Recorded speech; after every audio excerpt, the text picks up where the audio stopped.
Ultri stomatologu nuk të bë stomatolog. Kjo zonjë, e cila pretendon se është dentiste profesioniste, quhet Genta Elezi Shaholli, ka një klinikë stomatologjike në qytetin e Shijakut. Dhe me një fjali të vetme, sapo na vërtetoi se në qarkullim ka mjek dhe klinika stomatologjike jashtë urdhrit të stomatologut. Në realitet, përpara se ta takonim, u interesuam te ky institucion që përfaqëson mjekët stomatolog nga i gjithë vendi dhe përgjigja nuk linte vend për dyshime. Zonja Gentiana Elezi Shaholli nuk rezulton të jetë licencuar si stomatologe pranë urdhrit të stomatologut të Shqipërisë, thuhet në përgjigjen që na erdhi me shkrim. Pra shkurt e qartë, një dentiste e palishme. Pasojat e secilës i ka vuajtur kjo 23 vjeçare nga Shijaku. Kisha një problem domethënë ndjeshmëri tek pjesa e dhëmbëve, dova të bëja vizitën, edhe më tha që ke urgjente për të vendosur 2 implantet, edhe që të bësh urgjent maskerina për drejtimin e dhëmbëve, pasi dhëmbët janë shtrëmbruar dhe rrezikon paralizë faciale. Një pafundësi problemesh që e kanë alarmuar terren, e cila është bindur se duhet ndërhyrë urgjent për të sistemuar dhëmbët. Vendosa që do vazhdojmë punimin, kërkoj paradhënien, sepse tha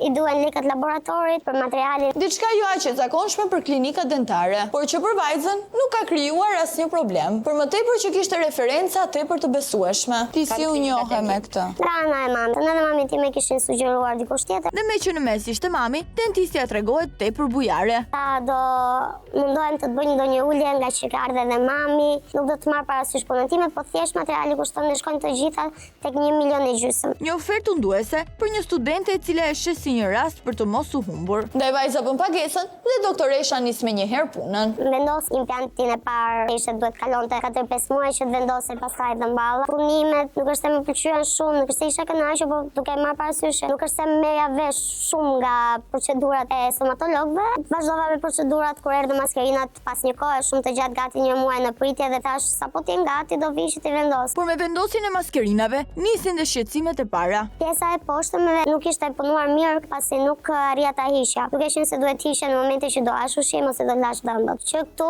nervozisëm, macarin dhe gjitha, edhe më tha që do i bëjmë pak më të buta që sa të mësohet pjesa dhëmbëve. Numri 2, supozoj, po i marr me numra, ishte thjesht diçka plastik si plastelin. Nuk është se shërbente për të bërë një punë, po mendoj që ishte sa për të kaluar radhën. Pacientës vazhdojnë të shtojnë dyshimet ndaj profesionalizmit të kësaj zonje, e cila ka marrë atributet e stomatologes. Pas prap një periudhe të zgjatur kohore, vendosëm numrin e 3, po vinin fikse, nuk futeshin, edhe i modifikoi, po i vendosë me zore dhe nuk rinin prap, edhe i bëri me ngjitës. Estetikisht ishin diçka që nuk pranoi fare. Thjesht i dërgova një mesazh që shiko, më dolën direkt, nuk bën, thjesht do vi do flasim të hënën edhe do shohim se si do vazhdojmë. Edhe i thash thjesht që shiko, ta kam dhënë paradhënien, po mua nuk më pëlqen, se si po punojmë bashkë. Pseudodentistja kërkon ta qetësoj pacienten dhe ta bindë se gjithçka do t'rregullohet, por kjo e fundit duket e vendosur për t'u tërhequr nga ky eksperiment që po bëhej me gojën e saj.